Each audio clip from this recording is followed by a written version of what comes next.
It's lunchtime at school for Soy Boy. Soy Boy and his so-called friends sit and drink all of their soy milk.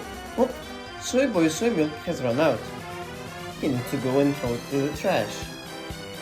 But as soon as he gets up from the table, his friends have already started talking shit about him. Yeah, man, at least wait for him to go away so he can hear you.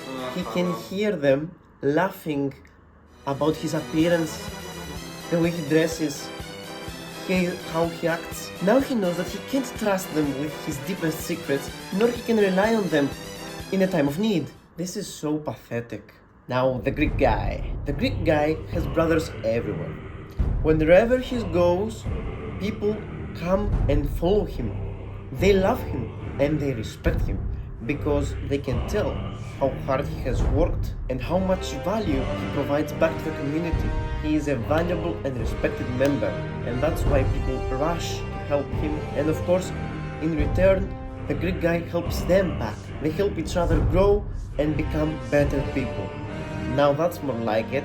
When the Greek guy faces a difficult situation and needs some backup, and 20 guys come and have his back. Very impressive, Greek guy. Hello, I'm George. I help young men improve their physical and mental health through self-improvement. Now, if you have any stories that you would like to share, feel free to write them down in the comments, or if you are feeling a little bit shy, you can totally DM me on Instagram and you can share your story there. It's the first link in the description. Bitches ask me why the fuck am I recording my videos shirtless. Bitch, did I tell you how to dress in your own house? I remember when I was back in junior high, and I thought that I had a lot of friends back then.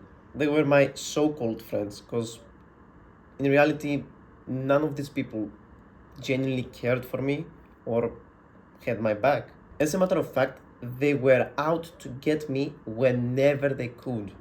Like, I didn't need enemies, because I already had friends that were like my enemies. Now I remember that one time there was this girl that had like a big fat ass and everyone was into her. And somehow through a party, I managed to get closer to her because we talked and stuff. We liked each other's vibes and stuff. And back in my school, we did this thing where boys and girls would hug each other whenever they saw each other in the school. I don't know if that makes sense, but we did it quite often. And I was hugging that bitch, and she was pretty cool, I guess. However, one of my friends from like primary school was out to get me. Because one day I went to hug this girl, but she didn't pay any attention to me and she started slowly drifting away. And I was left wondering why, what happened, what caused this. Only to find out that my so-called friend told her, I don't know, some fucking bullshit. Clearly, this guy didn't get any hugs.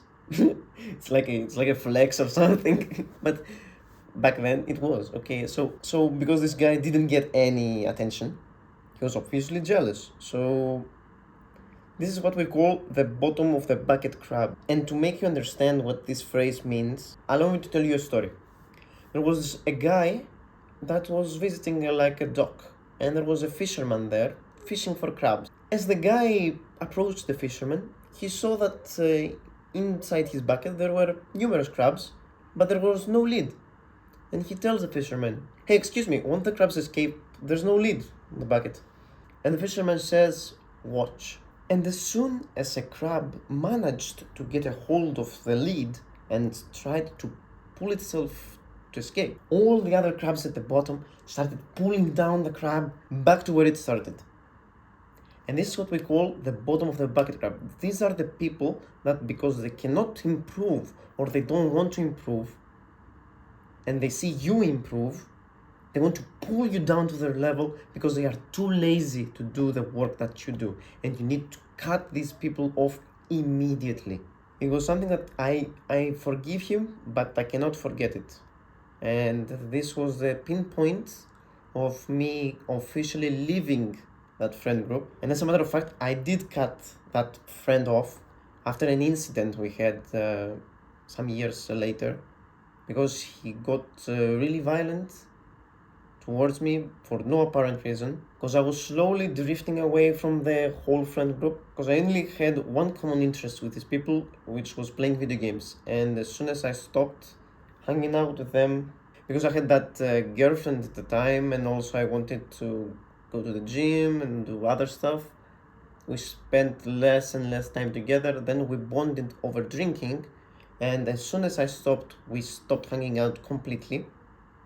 Like, I barely talk to these people anymore. It's not that I hate them or something, it's that we don't have anything in common. I wish them well and I wish them to achieve every goal that they had, but I don't want them to be a part of my life anymore. And I think that's completely understandable, and I don't expect them to want me to be a part of their lives. Another incident that I remember, and it actually woke me up because I was very naive. I trusted everyone, and I didn't, because I wasn't out to get people. And I thought that, okay, I'm not going to hurt someone because I'm too lazy to do the right thing. I thought that other people wouldn't do that to me. And I was really, really wrong.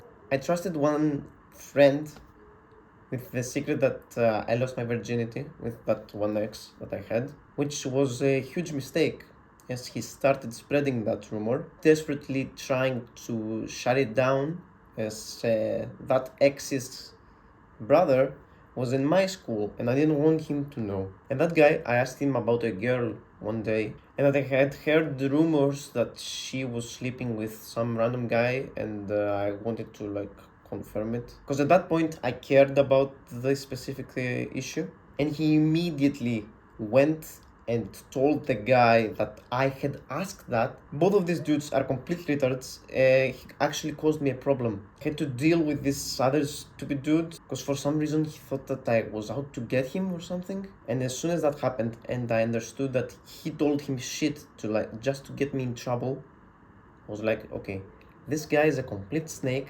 I had suspected it for a long time. Now my suspicions were confirmed and I didn't want to do anything with him, and I immediately cut him off.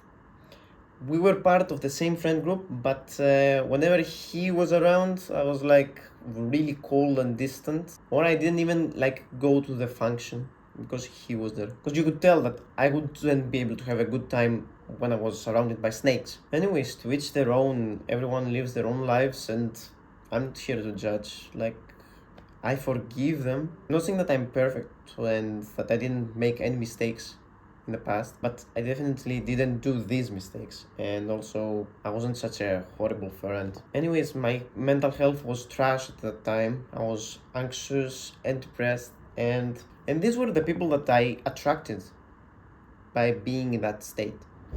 Now, as soon as I joined the gym back in 2021, I met my two now best friends, my bros, that I can depend on and rely on when I have a difficult time. And the reason that was possible was because we met at a self-improvement area point, the gym, where one of our common interests was getting better, building our bodies, going through tough times just to become better. And as we bonded through that, we became an amplifier to the improvement of each other, and as a result we built trust and a valued relationship. Now recently one of my two best friends called me 11:30 p.m. and told me, George, we need to move a car because someone blocked my co-worker's car and he refuses to take it away. And even though it was late, I was getting ready to go to bed, I put on my shoes and ran to his location. And like after 15 minutes, me, him, and like 10 other guys showed up, and we lifted the whole car to the side so his co-worker could get his car out the way, then moved the car back in his place, and he drove off. Now I can rely on that friend because I provide support in difficult times, and you attract what you are. So you need to be a valuable, trustworthy, and positive person so you can attract valuable, trustworthy, and positive people in your life. And just how I met my friends through self-improvement, you can too. You can meet quality people in places like The gym, a calisthenics park. Now that I've started doing calisthenics, I've met some new people in this park and we've discussed stuff and they actually helped me. Like one guy gave me some really good advice on how to properly run and build my stamina, and I've used it and it works. So it's not difficult to make new friends. You can start a conversation by saying, "Hi, how's it going? Hey, can you spot me there? Hey, can you film me while I'm doing this set?" Don't be afraid to make new connections, man.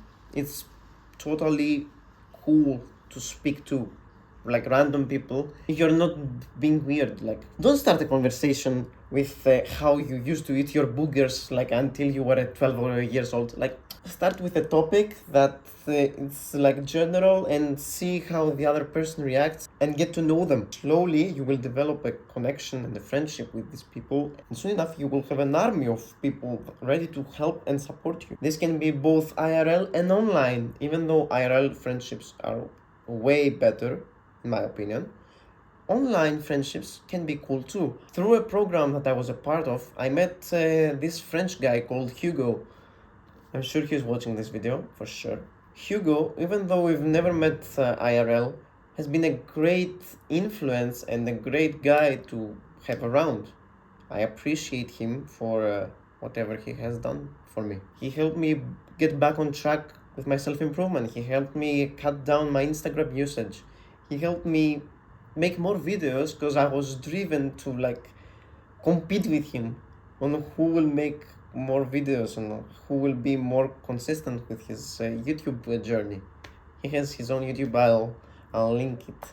And just how ancient Spartan hoplites used to be so close with each other, and they considered the man next to them a brother and fought relentlessly and ferociously. You need to be able to fight the difficulties of your and your brother's life as a team, providing real brotherhood and companionship. Now, the best advice I got for how to make friends was through this book, How to Win Friends and Influence People, from Dale Carnegie. People are mostly interested in themselves, and one of the best advice was a story from literally the man's best friend. You see it every day. It's the dog. The dog is constantly happy to see you. When you enter the room, it wags its tail. When you leave, it gets sad. But when you return, it jumps on you and to show you its appreciation and love for you. And that's why other animals have to produce something. Like the cow needs to produce milk, so does the sheep and goats. The chicken needs to lay eggs to keep it around. The dog doesn't need to produce anything other than love. That's why if we keep them around, okay, there are other reasons like security or tricks, but most people keep their dogs because they receive a sense of love from them. So just like a dog, you need to be able to show your love and excitement for the other person so you can receive the same. So if you need to get one thing from this video, you attract what you are. So if you want brotherhood, you need to inspire brotherhood. Don't forget to love yourself, and peace. Mwah.